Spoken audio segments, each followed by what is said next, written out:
Bienvenue à ceux qui nous rejoignent. Vous avez entendu des choses déjà très importantes au travers de ces cantiques, de belles paroles qui résument parfaitement bien le message de l'Évangile. Je ne sais pas, en nous ayant rejoints, quelle est la profondeur de votre connaissance, de votre démarche spirituelle ou pas, si vous êtes là par curiosité. Mais je voudrais cet après-midi vous faire la démonstration au travers de l'Écriture que celui qui est vrai et digne d'intérêt, c'est le Seigneur Jésus.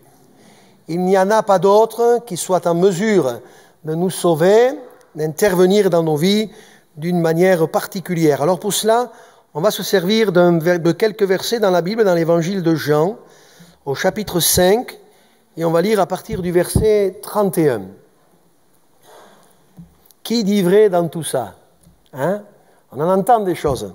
On s'en demande, mais est-ce que c'est vrai? Est-ce que c'est pas vrai? Est-ce qu'ils ont raison? Est-ce qu'ils n'ont pas raison? Alors vous avez remarqué que les différentes religions disent et affirment, c'est nous qui avons raison. Elles rendent témoignage à elles-mêmes. L'Écriture nous montre que Jésus ne s'est pas rendu témoignage à lui-même. Et on va l'aborder simplement cet après-midi. Voilà ce que Jésus dit. Il dit, si c'est moi qui rends témoignage de moi-même, mon témoignage n'est pas vrai. Il y en a un autre qui rend témoignage de moi, et je sais le témoignage qu'il rend de moi est vrai. Vous avez envoyé vers Jean, et il a rendu témoignage à la vérité. Pour moi, ce n'est pas d'un homme que je reçois le témoignage, mais je dis ceci afin que vous soyez sauvés. Jean était la lampe qui brûle et qui luit, et vous avez voulu vous réjouir une heure à sa lumière. Moi, dit Jésus, j'ai un témoignage plus grand que celui de Jean, car les œuvres que le Père m'a donné d'accomplir, ces œuvres même que je fais, témoignent de moi que c'est le Père qui m'a envoyé. Et le Père qui m'a envoyé a rendu lui-même témoignage de moi.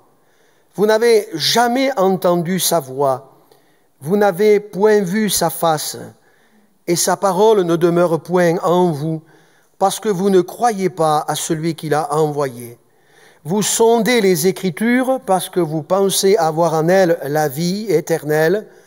Ce sont elles qui rendent témoignage de moi, et vous ne voulez pas venir à moi pour avoir la vie. Amen. Voilà un récit, ma foi, fort intéressant. Je vous disais tout à l'heure en démarrant que souvent le propre des religieux ou de la religion, quelle que soit l'étiquette, c'est de dire « nous, ce que nous disons, c'est la vérité ». Et souvent, les membres fondateurs ou le membre fondateur de cette religion témoigne pour lui-même de la vérité qu'il a reçue. Cet après-midi, vous l'avez entendu aussi bien que moi au travers de ces récits-là, Jésus a osé dire, alors qu'il était parmi les hommes, si c'est moi qui rends témoignage de moi-même, mon témoignage n'est pas vrai.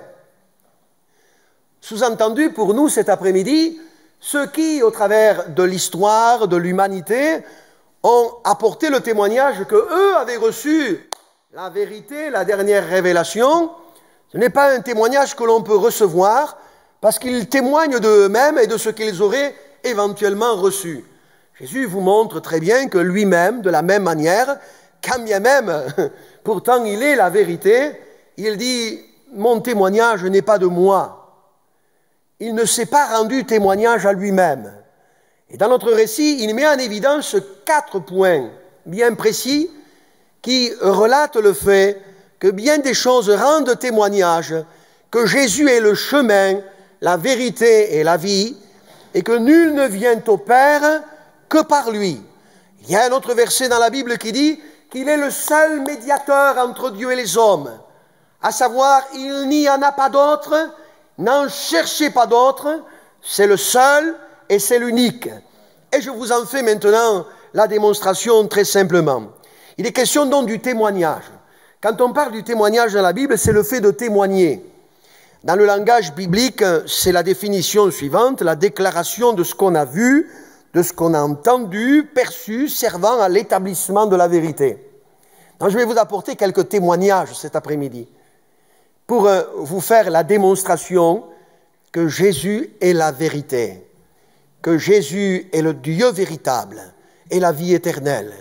Et que cet après-midi, s'il y a bien une personne que vous devez croire, c'est en lui. Et en lui seulement.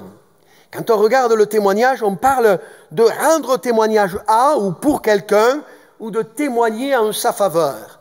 C'est ce que je fais maintenant en me servant de la parole de Dieu. Le premier point que Jésus met en évidence, c'est celui de Jean-Baptiste. Il dira, Jean a rendu témoignage de la vérité. Peut-être n'avez-vous jamais lu la Bible, mais je vais vous rappeler certains récits où, au travers des circonstances, Jean a rendu témoignage que Jésus était la vérité. Je cite pour vous, dans Jean 1, verset 19, il est écrit, « Voici le témoignage de Jean, lorsque les Juifs envoyèrent de Jérusalem des sacrificateurs et des Lévites pour lui demander, « Toi, qui es-tu » Il déclara, et ne le nia point, il déclara qu'il n'était pas le Christ. Les gens venaient vers lui, ils se faisaient baptiser, ils entendaient le message de Jean-Baptiste, cette voix qui crie dans le désert.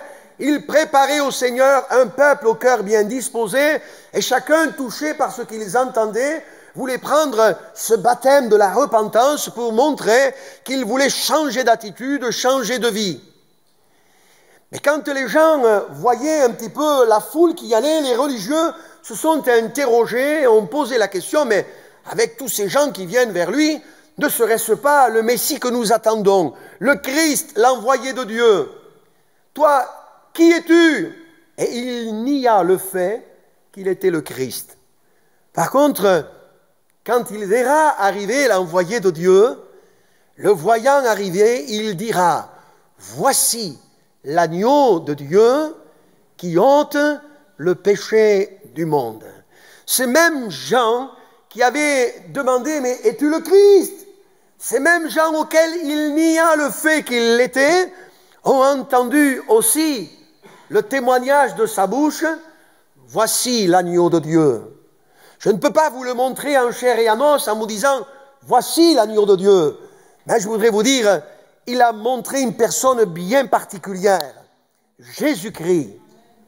Celui qui avait grandi dans ce village de Nazareth, né à Bethléem, que l'on ne voit pas beaucoup dans la Bible jusqu'à ce moment-là, si ce n'est à l'époque de ses 12 ans.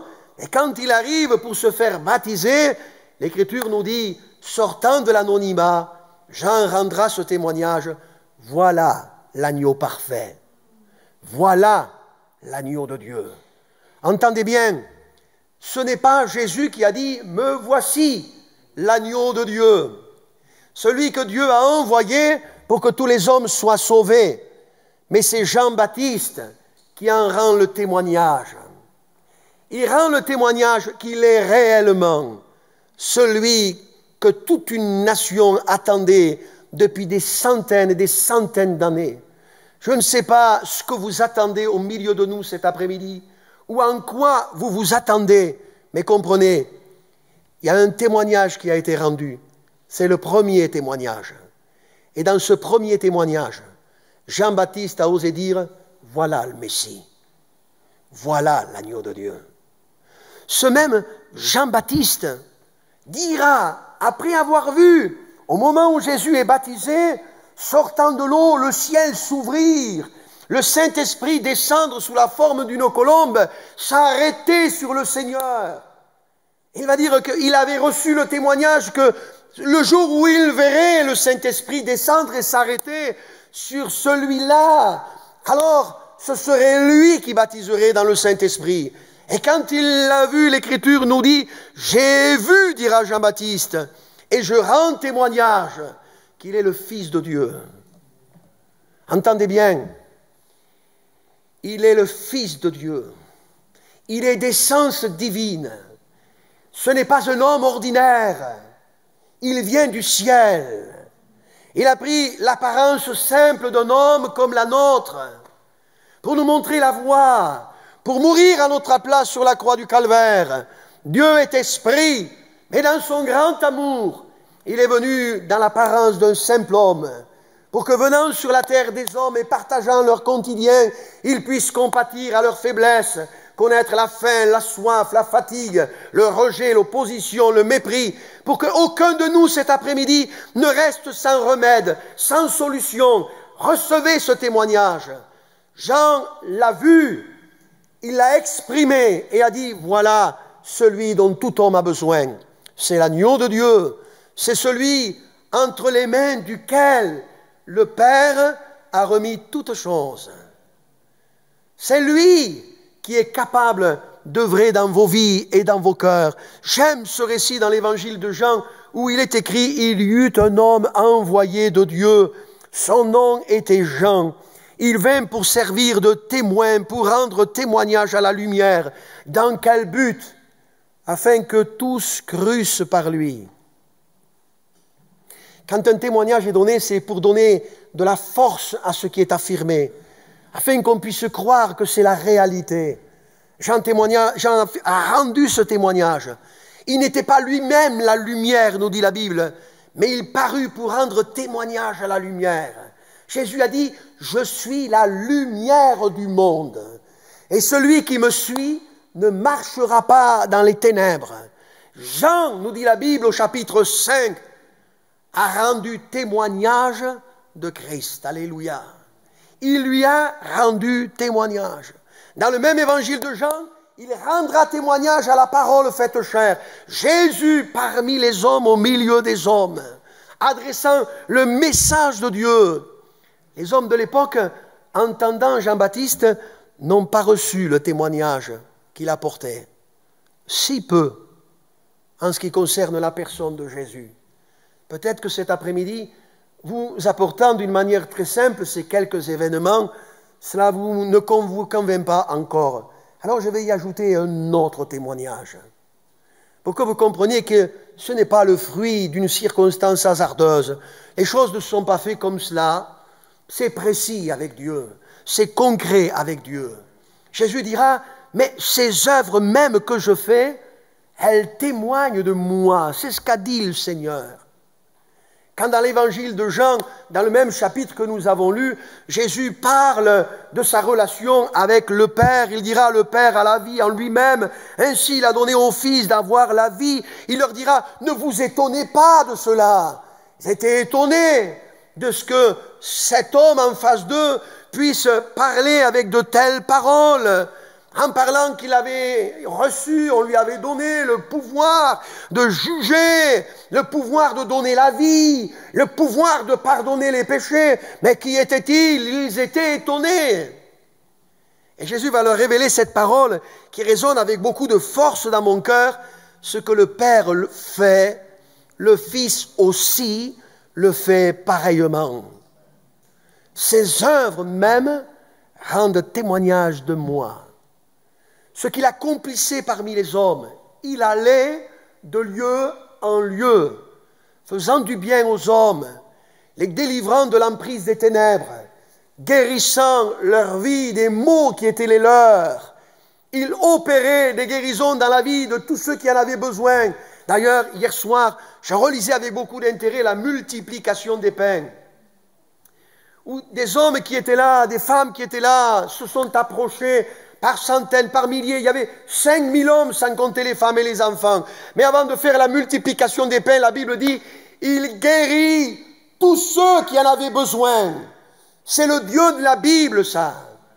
Tous ceux qui en avaient besoin ne repartaient pas ou ne s'éloignaient pas sans avoir obtenu quelque chose venant de lui. Et ils étaient malades. Ils ressentaient leur infirmité, leur mal-être. Mais au contact de Jésus, ils étaient guéris, ils étaient bénis. Il s'est occupé de leur état moral, spirituel, physique. Il s'est même occupé de remplir leur estomac. Notre Dieu est un Dieu riche qui donne la vie et la donne en abondance. Alléluia. Pour autant, l'Écriture nous montre que dans l'épreuve, comme nous l'avons entendu ce matin, parfois les doutes peuvent gagner le cœur. C'est ainsi que Jean-Baptiste lui-même, après avoir rendu témoignage que Jésus était l'envoyé de Dieu, va envoyer ses serviteurs à lui, portant une question à la connaissance de Jésus. Ils vont dire, dis-leur, demande-lui, Jésus, ayant entendu parler de la question dont se posait Jean-Baptiste, es-tu celui qui doit venir ou devons-nous en attendre un autre? Il va leur répondre, allez rapporter à Jean ce que vous voyez et ce que vous entendez. Les aveugles voient, les boiteux marchent, les lépreux sont purifiés, les sourds entendent, les morts ressuscitent. La bonne nouvelle est annoncée aux pauvres. Allez rapporter à Jean tout cela, parce que ses œuvres, elles rendent témoignage qu'il est plus qu'un docteur venu de Dieu, comme le dira Nicodème de nuit. Il est le Dieu tout-puissant, le médecin du corps, le médecin de l'âme, celui qui est capable d'œuvrer dans nos vies d'une manière extraordinaire.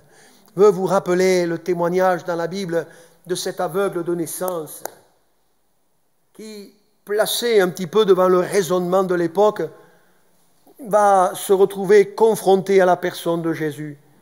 Mais avant d'être guéri par Jésus, Jésus va répondre à ses disciples qui s'interrogent avec ce raisonnement.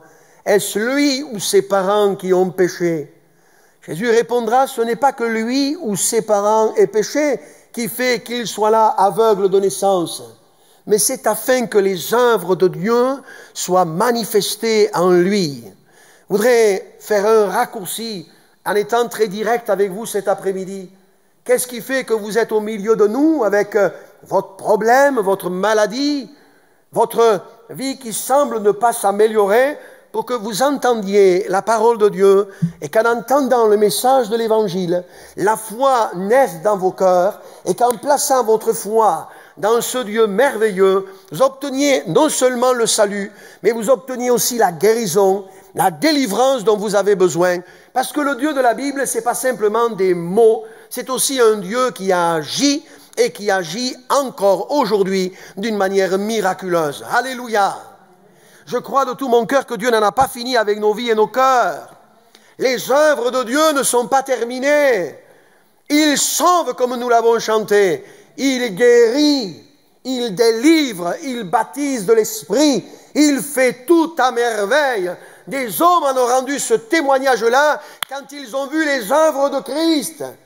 Quand d'autres ont vu la puissance de Dieu à l'œuvre, ils étaient émerveillés. Ils disaient, nous n'avons jamais rien vu de pareil. Mais bien aimés, entendant ce deuxième point sur des faits qui rendent témoignage qu'il n'est pas un homme ordinaire, place ta foi dans le Seigneur Jésus. Il n'a pas changé. On n'est pas dans ce lieu des gens qui sont nés avec une Bible sous le bras.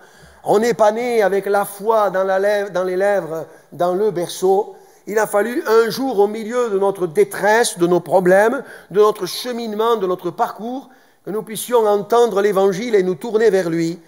Pour les uns, il nous a sauvés d'une vie dissolue. Pour les autres, il nous a libérés de l'emprise des ténèbres. Pour les autres, il nous a pardonnés de nos péchés. Il a fait une œuvre extraordinaire dans nos vies.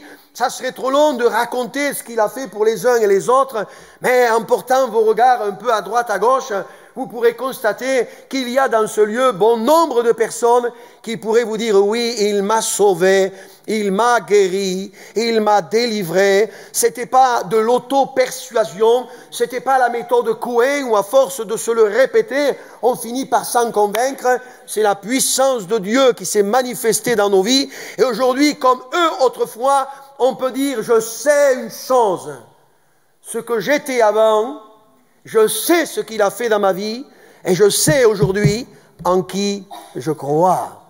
Ces œuvres, elles rendent témoignage que Jésus est réellement la vérité, il est vraiment le Dieu tout-puissant que tout un chacun a besoin de connaître. Je ferai une simple petite parenthèse en vous rappelant ce récit dans la Bible où, à un moment donné, des hommes, des femmes s'approchant de Jésus vont demander à Jésus que devons-nous faire. C'est intéressant, n'est-ce pas, quand on vient vers Jésus et qu'on commence par dire qu'est-ce qu'on doit faire. C'est mieux que ceux qui arrivent toujours tels la sangsue et demandent au Seigneur donne, donne, donne, donne, donne. Et ils n'en ont jamais assez. Prenant le Seigneur pour quelqu'un qui va simplement répondre à leur moindre caprice. Non, Eux, ils s'approchent, mais il y a quand même quelque chose qui est interpellant. En s'approchant du Seigneur Jésus, ils disent, que devons-nous faire pour faire les œuvres de Dieu? Et Jésus va leur répondre, l'œuvre de Dieu. Déjà, cela réduit le discours. Que devons-nous faire pour faire les œuvres de Dieu? L'œuvre de Dieu. Ça commence par croire. L'œuvre de Dieu, c'est que vous croyez. Et cet après-midi, ce partage n'a d'autre sens, n'a pas d'autre raison d'être que celui de vous amener à croire dans la personne de Jésus et à l'accepter dans vos vies comme votre sauveur personnel. Les hommes ont fait beaucoup de choses, Dieu leur en demande une seule, celle de croire. Et si ça ne suffit pas encore, Jésus va rappeler en continuant. Et vous avez remarqué, à chaque fois, il y a cette conjonction de coordination « et ». Comme pour dire que chacun de ces témoignages sont autant de preuves qui attestent que vous avez besoin de placer votre foi dans la personne de Jésus. Même le Père qui a envoyé notre Seigneur a lui-même rendu témoignage de Christ. Dans l'Ancien Testament, Dieu parlait au travers de la bouche de ses prophètes, Jean-Baptiste étant le dernier de l'Ancienne Alliance, celui, comme je le disais tout à l'heure, qui va préparer le chemin au Seigneur. Mais je veux quand même attirer votre attention sur ce moment particulier où Jésus étant baptisé par Jean-Baptiste. À ce moment-là, alors que le Saint-Esprit est descendu, que le ciel s'est ouvert, une voix va se faire entendre. Et cette voix va dire « celui-ci » en parlant de Jésus. Une voix que ces hommes et ces femmes qui étaient là, au bord de cette eau, vont entendre d'une manière audible. Vous allez me dire, mais est-ce que c'est possible d'entendre Dieu nous parler d'une telle manière? Mais Dieu est Dieu. Il parle tantôt d'une manière, tantôt d'une autre. Surtout, ne suivez pas la suite de ce verset où il est écrit « et l'on n'y prend point garde ». Mais quand Dieu vous parle, n'endurcissez pas vos cœurs, mais laissez-vous interpeller par la parole de Dieu. Ce jour-là, la voix de Dieu s'est fait entendre. Et elle a dit « celui-ci est mon fils bien-aimé, en qui j'ai mis toute mon affection ».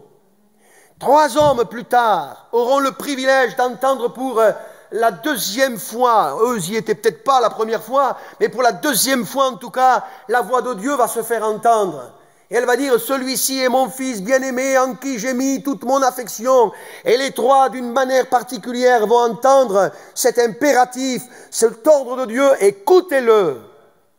Et Jésus a dit simplement, venez à moi, vous tous qui êtes fatigués et chargés, et je vous donnerai du repos. Jésus a dit, je suis la résurrection et la vie. Jésus a dit, je suis le pain vivant descendu du ciel. Jésus, c'est la lumière du monde. Jésus, c'est celui dont vous avez le plus besoin. Alléluia.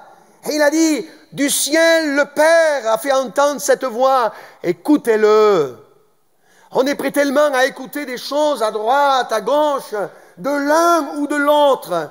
Mais cet après-midi, si vous êtes dans ce lieu, entendez-vous la voix de celui qui vous presse et vous appelle à venir à lui dans l'état dans lequel vous vous trouvez pour œuvrer dans votre vie et agir d'une manière miraculeuse.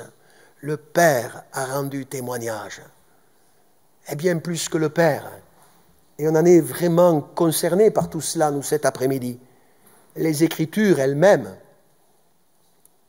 la Bible elle-même, rendent témoignage que Jésus est le Fils de Dieu. Les Écritures. Cette parole de Dieu qui est un héritage formidable, souvent décrié, malmené, dans certains pays brûlés, parce qu'on ne veut pas de chrétiens, parce qu'on ne veut pas entendre parler de la foi en Jésus-Christ. Mais pourtant, l'Écriture nous dit que ces choses ont été écrites afin que nous puissions croire les uns et les autres que Jésus-Christ est le Fils de Dieu et qu'en croyant, les uns et les autres, nous ayons la vie éternelle. les Écritures rendent elles-mêmes témoignage. Quand vous plongez vos regards dans les évangiles et que, lisant les évangiles, vous découvrez le témoignage de ces hommes, de ces femmes qui ont osé, en entendant la voix, le message de l'évangile, s'approcher parce qu'on leur parlait de Jésus, parce qu'ils entendaient Jésus lui-même parler, ils ont osé se lever, aller, ils ont expérimenté la grâce de Dieu, l'amour de Dieu, le secours d'en haut. Ils ont osé parce qu'ils en avaient entendu parler. Cet après-midi encore, nous voulons simplement faire l'écho de ce que l'Écriture dit.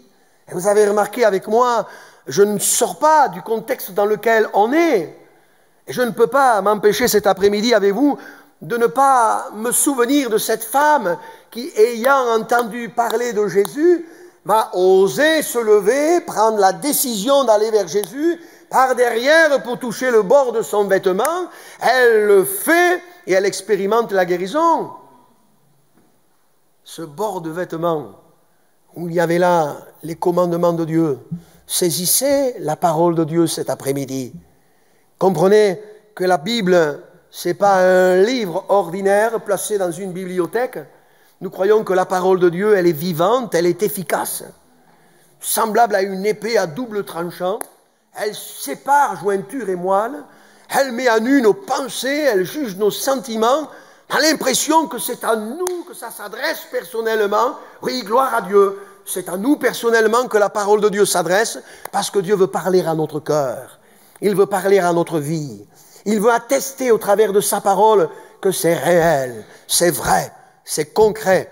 Dieu est là, au milieu de nous, et il veut sauver quelqu'un. Il veut délivrer quelqu'un. Sa douce voix, vas-tu l'entendre? Il y a eu Jean-Baptiste qui en a rendu témoignage. Il y a eu le Père qui en a rendu témoignage. Il y a ses œuvres qui en ont rendu témoignage. Et encore aujourd'hui, il manifeste ses œuvres au milieu de nous. Il y a les Écritures qui en rendent témoignage. Et Jésus fait ce constat terrible. Et vous ne voulez pas venir à moi. De la même manière, cet après-midi, je suis resté très simple et très direct. Vas-tu t'identifier à ces hommes et ces femmes qui, à l'époque, en entendant Jésus parler de cette manière-là, malgré tout, n'ont pas voulu venir à lui? Moi, je veux au contraire vous inviter à venir à lui, à vous approcher de lui, à vous donner tout entier à lui et à le laisser faire ce que vous n'êtes pas capable de faire. Lui, il peut, parce que rien n'est impossible à notre Dieu. En plus de cela, c'est une parole qui résonne au fond de mon cœur et que je ne pourrai jamais oublier quand Jésus dit « Je ne mettrai pas dehors celui qui vient à moi ». Parole rassurante, réconfortante, parce que parfois, on est tellement compliqués, nous les êtres humains. On se pose la question, est-ce qu'il va m'aimer encore? Est-ce qu'il va encore me recevoir? Je ne mettrai pas dehors celui qui vient à moi. Les hommes nous mettent dehors parfois. Lui, jamais. Il nous reçoit les bras ouverts pour nous aimer, nous sauver, nous changer, nous transformer. Alors on ne va pas aller plus loin. Je vous ai donné quelques témoignages pour vous amener les uns et les autres à placer votre foi dans la personne de Jésus, à vous tourner vers lui. On va courber nos fronts, s'il vous plaît. On va se tenir dans la prière ensemble maintenant quelques instants. Mon Dieu, merci parce que ta parole, elle est la vérité. Et je sais qu'elle n'a pas besoin d'une aide particulière. C'est toi maintenant qui, par le Saint-Esprit, convainc les cœurs et amène plusieurs au milieu de nous à la foi, à cette foi en ta personne et dans l'œuvre que tu as accomplie à la croix du Calvaire. Seigneur, interpelle maintenant que plusieurs au milieu de nous osent se lever par la foi et t'accepter dans leur vie comme sauveur personnel. Te le demande au nom de Jésus et pour ta gloire, Seigneur. Sois loué et béni. Amen. Alléluia.